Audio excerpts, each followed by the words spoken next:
από αυτό και πέφτει. Πέφτει.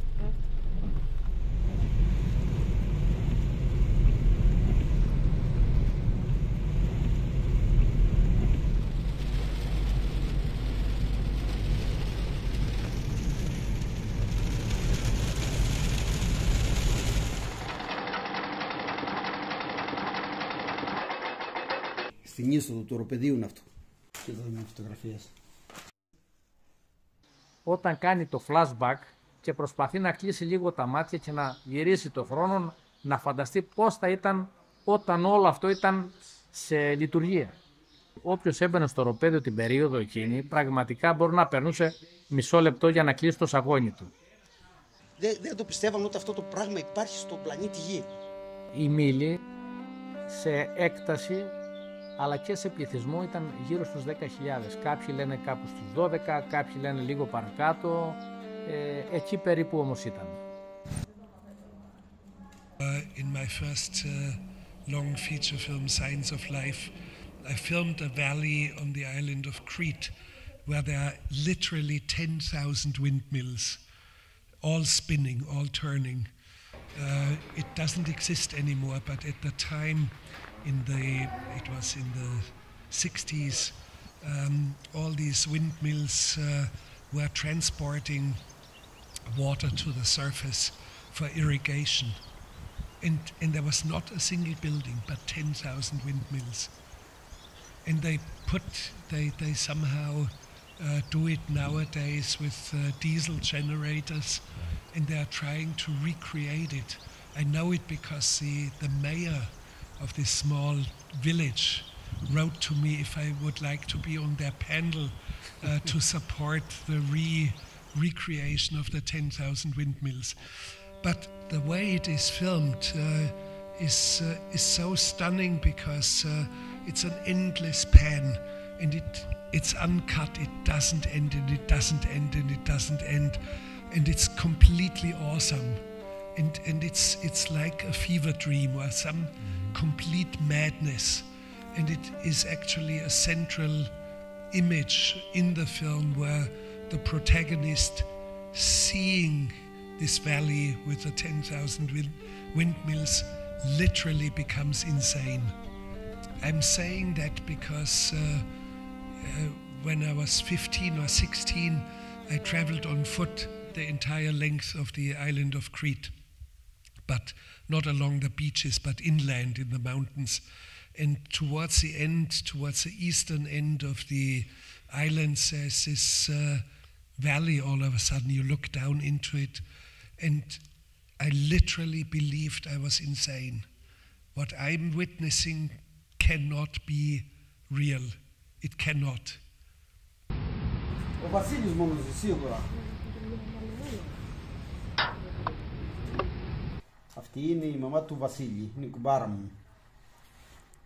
Τώρα ετοιμάζεται αυτός προς το μαρμακέτο. Υπάρχει το συνδεδεματί, όχι ο αυτόματος μηχανισμός του ποτίσματος.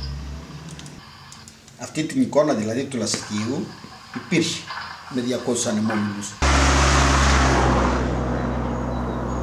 Το είδαμε πρώτη φορά στην αρχή του Διό Τρίτου Γενάρη το 1997. Ναι, δεν ξέρω. Που είναι ο Βασίλης πρωταγωνιστής. Η μια ήταν η μάνα με Μαρία, και ήταν η γειτόνισσα μου η Μαρία, που ήταν και έφερνε τα πανιά, ας πούμε, των μιλών. Δεν ήταν μόνο η μοδίστρα του χωριού, αλλά ασχολούνταν και με τα πανιά. Τα παίρναμε από την Ένωση τα πανιά και το ράφτανε, το κόβανε αυτές τρίγωνο, ξέρανε. Αυτά. Και βγήκε αυτό το αποτέλεσμα με τους ανεμόμυλους του Λασιθίου, που δεν ήταν ο άνεμος, τα εστία πάνω στα βουνά. Άρχισε το Μελτέμι στις 9 η ώρα, πηγαίναμε εμείς, είμαστε εκεί υπεύθυνοι για το μήλο. Να ξομεώνουμε τα πανιά, είναι ένα εστιοφόρο, είναι μια βάρκα. Είπα ταξιδεύει και πρέπει να είναι στο νου σου.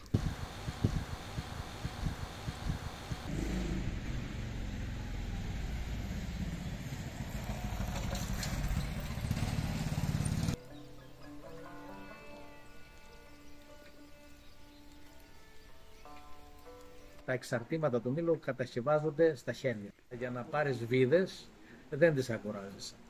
Αγοράζεις σίδερο και ανοίγεις τα πάσα μόνο σου με το κολαούζο. Πολλοί άνθρωποι αναζήτησαν αυτά τα συντρίμμια που είχαν μείνει από τον πόλεμο. Ήταν συνήθως σίδερα. παλιοσίδερα. Από αυτοκίνητα, από πολυβολία. Τα μετασκεύασαν και τα έφτιαξαν πύργους για τους μήλους. Γιατί τότε δεν είχαν πρόσβαση οι άνθρωποι σε πρώτη ύλη, σε σίδερο. Ήταν κάτι πολυτέλεια, δεν μπορούσαν να βρουν σίδερο. Δεν είχαν την οικονομία να το πληρώσουν. Γιατί οι γενιές εκείνης της εποχής που είχαν και τον ανεμόμυλο ακμάσει μαζί, ήταν και άνθρωποι που πέρασαν και τον πόλεμο. Ό,τι υπήρχε εύκαιρο το ενώσανε και φτιάξανε αυτό το επίτευγμα. Ήταν δηλαδή καταπληκτικό το πώς ενώσανε κομμάτια ακόμα και του πολέμου και φτιάξανε κάτι τόσο ειρηνικό για το περιβάλλον. Είναι απίστευτο. Και μετά φύγανε οι Γερμανοί και φύγανε τα αυτοκίνητα τους στα παλιά πεχάμι και πέρανε το σασί. Το σασί στηριζόταν, δηλαδή ο χαιρετός ήταν ένα πι, το σίδερο έτσι. Το βάζανε να ζεσταθεί και μετά με το κοπίδιο. Ένας χτυπούσε παφ, παφ και το κόβανε και κάνανε δύο γωνίες. Και άμα σε πάω στον κάμπο ή ο Γιώργης ο Χατζάκης, μπορεί να σου δείξει τέτοιους μήλους. Αυτό εδώ είναι το σασί που το έχουν κόψει στη μέση έτσι. Το ίδιο και από την άλλη μεριά και έχουν κάνει ανεμόμυλο από σασί αυτοκινήτου. Παντού είναι περτσίνια, δεν υπάρχει γιατί δεν υπήρχε και κόλληση τότε. Συνηθίζουμε ακόμα και σήμερα να λέμε το δοχείο που δουλεύει το έμβολο, μέσα που γίνεται η εμβολοειδής κίνηση της αναπνοής που αντλεί το νερό, το λέμε κάλικα, γιατί ακριβώς εκμεταλλευτήκαν τους κάλικες από τον πόλεμο που ήταν ακόμα νοπός για να φτιάξουν την αντλία. Οπότε αυτό έμεινε σαν κάλικας, από την πραγματική του ονομασία ως κάλικα. Αυτός είναι από οβίδα Όλμου του Δευτέρου Βαλκανικού Πολέμου. Δεν υπήρξε ποτέ ένα μοντέλο συγκεκριμένο. Το μόνο που υπήρξε το μοντέλο του μάστορα. Εμπειρικά, αν δεις κάποιους μήλους, εγώ που θυμάμαι κάποιους από τους παλιούς μαστόρους, ξέρω ποιος μάστορας έφτιαξε ποιον, γιατί καθένας είχε την ιδιορυθμία. Έχει πάρει 2-3 μορφές διαφορετικές έτσι και αλλιώς. Το μοντέλο που είδατε σε πιο περιορισμένη, τέλος πάντων, κλίμακα σήμερα. Ο πρώτος ήταν ξύλινος με 3 πόδια, ο οποίος είχε τη δυνατότητα να αντλήσει με επιφανειακό κάλικα, όπως λέγαμε πριν, με αντλία επιφανειακή, από 7-7,5 μέτρα. Αυτός είναι και ο νόμος της φυσικής. Οποιαδήποτε αντλία είναι στο έδαφος, όταν κάνεις αναρρόφηση, κάτω από τα 7,5 μέτρα, όση δύναμη και να έχει αντλία, δεν μπορεί να τραβήξει. Είναι νόμος της μηχανικής αυτό. Άρα λοιπόν, μετεξελίσσοντας λίγο το μοντέλο, έρχεται ο Μάρκος Στεφανής και κάνει μια τεχνολογική επανάσταση, φτιάχνοντας τη μεταδοτική κίνηση, κατεβάζοντας δηλαδή την εμβολοειδή κίνηση βαθύτερα.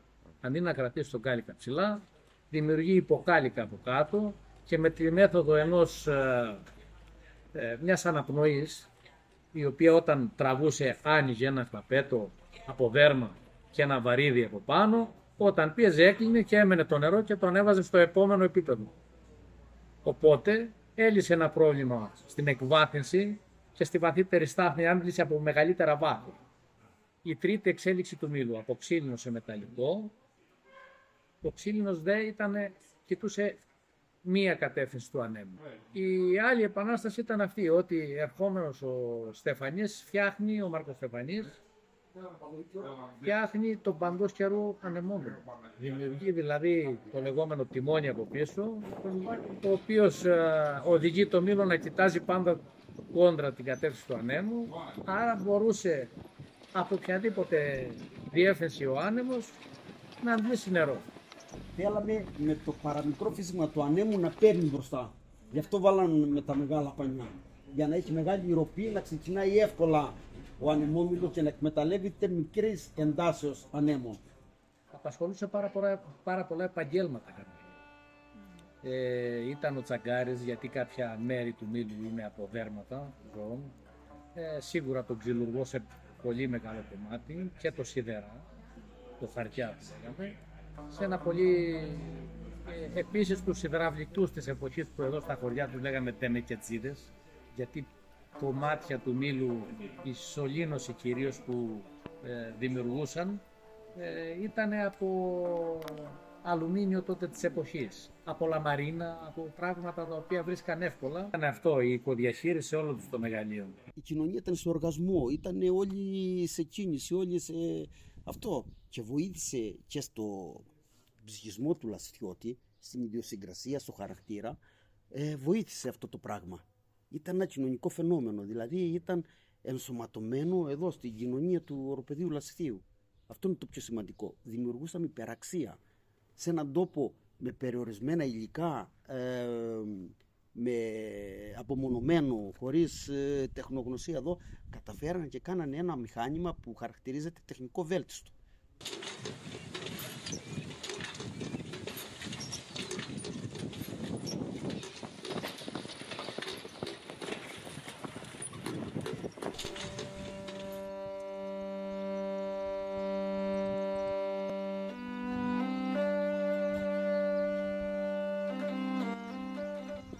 Κοιτούσε πάντοτε το βορρά.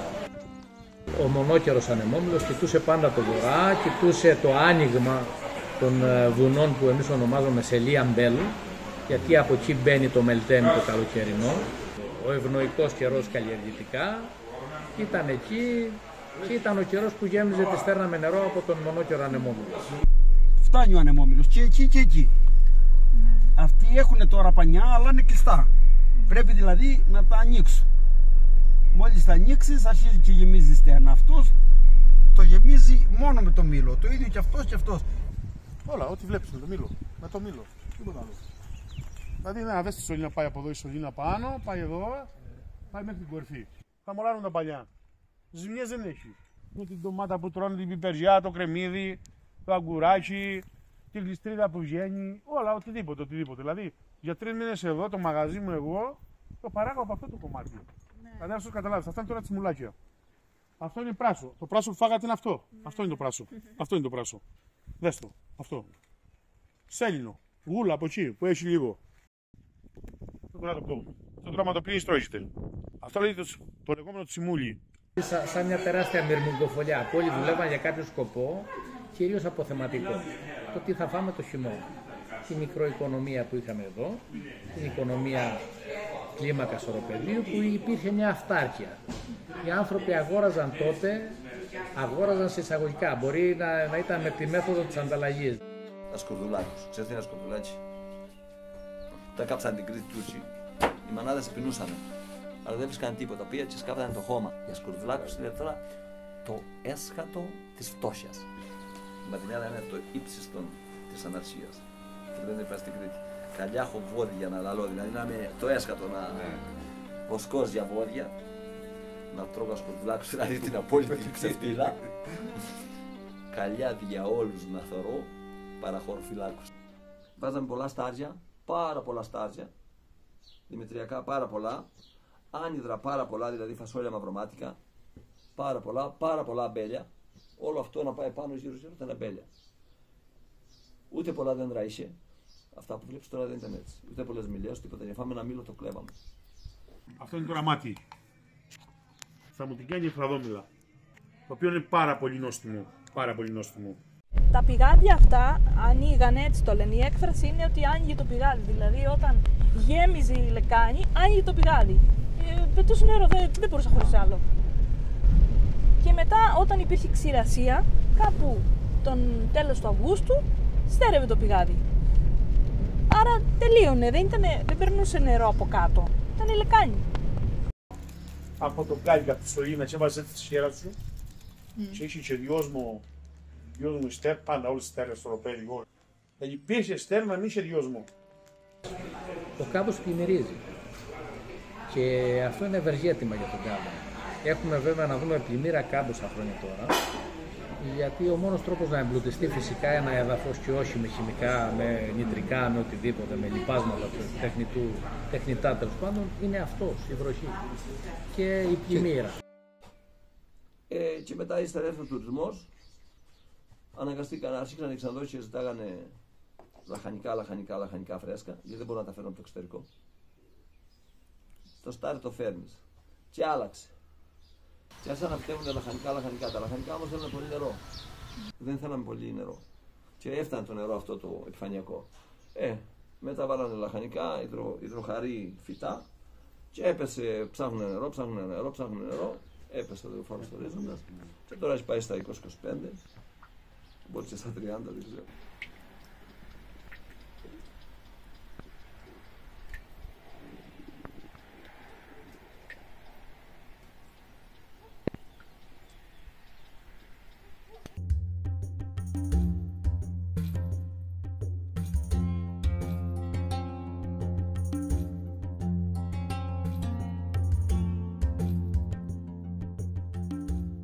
Η Μαλκότση, ο Σωκράτης Μαλκότσης ήταν ο μεγαλύτερος Έλληνας κατασκευαστής μηχανών. Αυτά είναι τα κοχλεράκια που είχαμε στην αρχή αυτά, τα δύο αντικαταστήσανε τον ανεμόμυλο. Δεν εξήγησε κανείς στους παππούδες μας τότε ότι πατώντας ένα κουμπί, ναι, κάνεις ευκολότερα πράγματα, αλλά αν δεν διατηρήσεις και τη βιωσιμότητα που είχε ο ανεμόμυλος μακροπρόθεσμα και περιβαλλοντικά αλλά και στη μακροοικονομία, όλο αυτό ήταν δωρεάν, σχεδόν δωρεάν. Έπρεπε να εξελίξει δηλαδή ένα μοντέλο τέτοιο, ούτως ώστε ακόμα και τον κινητήρα, αν ήθελε να χρησιμοποιήσει, την ενέργειά του να την παράξει από αυτό. Από ανανεώσιμη πηγή, φιλική προς το περιβάλλον και όχι από ορυκτά καύσιμα ή οτιδήποτε άλλο το οποίο δεν είναι τόσο φιλικό προς το περιβάλλον. Και φυσικά προς την τσέπη του ιδίου. Γιατί η φύση, κατά την εκτίμησή μου, τα έχει φτιάξει με τέτοιο τρόπο, ούτως ώστε να το πληρώσεις έτσι κι αλλιώς. Γιατί τους αφήσαμε, γιατί μια συζήτηση όπως κάνουμε πολλές ώρες. Πολλοί είναι και επικίνδυνοι, δηλαδή κοντά στο δρόμο κρέμονται σίδερα αυτά, δηλαδή κάτι πρέπει να γίνει με αυτούς τους ανεμόμυλους. Σίγουρα πρέπει ένας αριθμός ανεμόμυλων να αναστηλωθεί. Τώρα ο αριθμός εξαρτάται από πολλά πράγματα. Το πόσο ήταν συνδεδεμένο το δημογραφικό με την πληθυσμιακή αύξηση των ανεμομύλων ήταν συνδεδεμένο. Δηλαδή, αν δείτε περίπου, κάθε άνθρωπος ήλεγχε ένα μήλο. Κάπου τη δεκαετία του 60 νομίζω ότι είχαμε τη μεγαλύτερη πληθυσμιακή απογραφή που υπήρξε ποτέ στο Ευρωπαϊκό, τουλάχιστον καταγεγραμμένη. Εδώ είναι το διάγραμμα σε σχέση του πληθυσμού με τον αριθμό των ανεμών που υπήρχαν. Και βλέπεις ότι όπως ανεβαίνει ο πληθυσμός ήταν σε πλήρη συνάρτηση με τους ανεμόμυλους. Αριθμός κατοίκων, αριθμός ανεμόμυλων. Όπως ανεβαίνανε, μετά κατεβαίνανε. Ξέρεις πόσες ζούμε σε αυτό το χωριό? 9 νούμερα. Όλο το χωριό, όλο το Βαστίδι δεν είμαστε 1000 πια. Και είναι οι 300 energy. Ξέρεις τι θα πει κακοσημώνες, πεθάνε ανάβω με καλοριφέρο από τον Οκτώβριο μέχρι τον Μάιο. Που σημαίνει τι αυτό? Ότι όταν έχεις τόσα προβλήματα άλλα να λύσεις της καθημερινότητας, κανένας ερετός δεν θα κοιτάξει την πολιτιστική κληρονομιά. Είναι πολλά σημεία, ήταν μεγάλο πράγμα και πρέπει να φτιαχτούν. Αλλά θα πούμε τώρα για το ανάποδο. Leader 1, Leader 2, Leader Plus. Μετά πήγαμε, δεν ξέρω πώς τα λέγανε τα άλλα, εκεί που πήγες, που έφευγες ήταν η ταμπέλα μέχρι πρότινος. Τελευταία φορά ήταν 550.000 για τους μήλους. Ναι. Τα είδες όλα. Ναι. Τι γεννήκαν τα λεφτά? 1.500.000 έχουν βγει για τους μήλους. Δηλαδή φτιάχτηκαν τόσο κακά που μας προκαλούσαν εμάς. Έτσι, αν δεν ήταν οι τουρίστες να έρθουν, πρώτα που θα είναι η αμερικάνικη βάση και είδαμε ξένο κόσμο. Έτσι είδαμε και τις μαύρους που ήρθαν από την Αμερική. Λέω τώρα και πιο παλιά, το 60-65, αυτά είναι η πρώτη ξένη που είδα εγώ. Και μετά έρθαν οι τουρίστες, πλέον οι σύμπηδες και αυτοί όλοι. Αν δεν ήταν οι τουρίστες, πάρα πολύ κριτικοί, ακόμα και τώρα, θα νομίζουν ότι δεν υπάρχει άλλη ζωή εκτός στην Κρήτη. Έχω ένα ανεμόμυλο, ο οποίος είναι διακοσμητικός. Από κάτω έχει ένα βαρέλι, δεν έχουμε πηγάδι. Έχει ένα βαρέλι, βγάζει και βάζει το νερό, μόνο και μόνο για να φαίνεται. Αν λοιπόν, και πάρα πολλές ταβέρνες επίσης έχουν ανεμόμυλους απ' έξω, οι οποίοι είναι όλοι διακοσμητικοί. Δεν χρησιμοποιείται κανένας. Αν λοιπόν αυτός ο διακοσμητικός ανεμόμυλος που έχει ο καθένας στην επιχείρησή του για να τραβήξει τον τουρίστα, να κάνει το ατραξιόν, το μετέτρεπε σε ένα ενεργειακό ανεμόμυλο, αμέσως 100 επιχειρήσεις, 100 ανεμόμυλοι.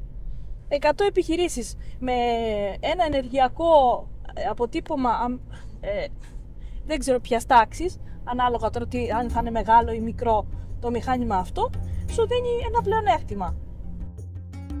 Εμείς 100 χρόνια πίσω σεβαστήκαμε και κάναμε τις ανανεώσιμες πηγές ενέργειας πράξη. Αναπτύξαμε την οικονομία μας με μηδενικό ενεργειακό και περιβαλλοντικό αποτύπωμα.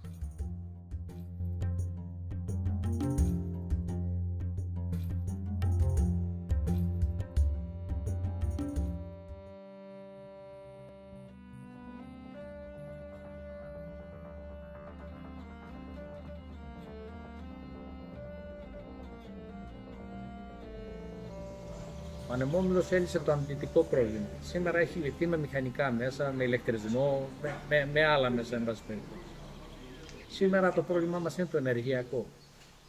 Υπάρχουν λοιπόν προτάσεις που ο μήλος πανομοιότυπος με ελάχιστες παρεμβάσεις μπορεί να αποτελεί μια ενεργειακή κοινότητα από μόνο του. Δηλαδή σε έκταση στο οροπέδιο και χωρίς μεγάλο οικολογικό αποτύπωμα να αποτελεί μικρές ανεμογεννήτριες, πολύ συμβατές και φιλικές με το οικοσύστημά μας και παράλληλα να αποκαταστήσει την εικόνα του θαύμασαν αυτοί που ερχόταν εδώ στις δεκαετίες του 70 και του 80 και μέναν με το στόμα ανοιχτό για 1/4.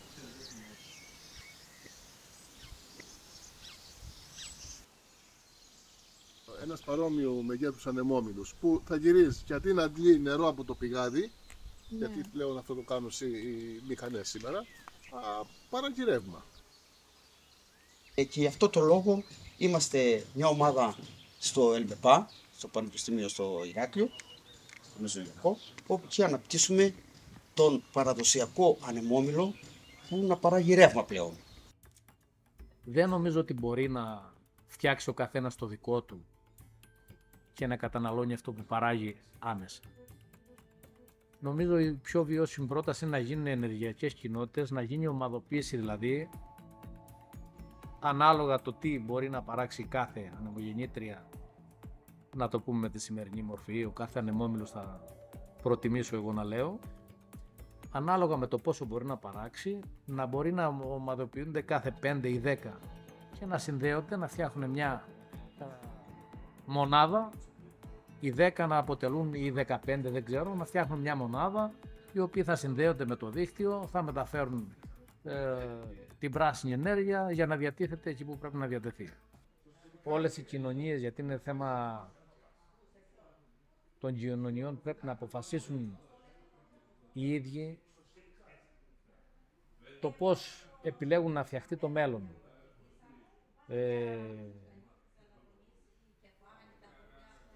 Με πλήρη όμως ενημέρωση πρώτα. Και γνωρίζουμε από πρώτο χέρι τις βλέψεις κάποιων εταιριών που σε συνεννόηση με τον κρατικό μηχανισμό θέλουν να εγκαταστήσουν στη δίκτυ ανεμογεννήτριες. Υπάρχει ένα σχέδιο και υπάρχουν εγκρίσεις ήδη από την ΡΑΕ να εγκατασταθούν 85 ανεμογεννήτριες περιπετρικά του οροπεδίου, εκτός από τα λεγόμενα απάτητα βουνά που είναι πίσω μας στις ψηλές κορυφές άνω των 2.000 μέτρων, αλλά αυτό είναι ένα μικρό μέρο στην νότια πλευρά. Όλο το οροπέδιο θα καλυφθεί σύμφωνα με τα σχέδιά τους από ανεμογεννήτριες. Δηλαδή τώρα με την ενεργειακή κρίση που έχουμε να διαλέξουμε μεταξύ της Τέρνα, να μας βάλει 85 ανεμογεννήτριες τεράστιες πάνω στο βουνό, έτσι, ή να πάμε σε μια πιο μικρής κλίμακας αλλά βιώσιμη ανάπτυξη μέσα από την κουλτούρα μας. Αυτό έχουμε, αυτό πουλάμε. Όχι με αυτά τα τέρατα που βλέπουμε ανερτημένα στις κορυφές των βουνών, που πια δεν είναι κορυφές, είναι σώπατο που λέμε εμείς εδώ, επίπεδο. Δεν θα υπάρχουν πια βουνά. Θα καταστραφούν τα βουνά. Όταν εμένα μου αποδείξει ότι ενδιαφέρεσαι να μου λύσει το ενεργειακό μου πρόβλημα, αλλά να σεβαστείς ότι εγώ που μένω εδώ δεν θέλω να γυρνάω το κεφάλι μου σαν περισκόπιο και να βλέπω κάτι τέρατα και ένα ευθείο πράγμα σαν φράχτη γύρω-γύρω το οροπέδιο και όχι ένα φυσικό όμορφο ανάγλυφο που έχω συνηθίσει από παιδί. Συνειδητοποιεί σιγά σιγά ότι ξέρεις κάτι κακό θα γίνει σε αυτόν τον τόπο. Που αν γίνει αυτό δεν θα υπάρχει αύριο. Δύσκολο μέρος.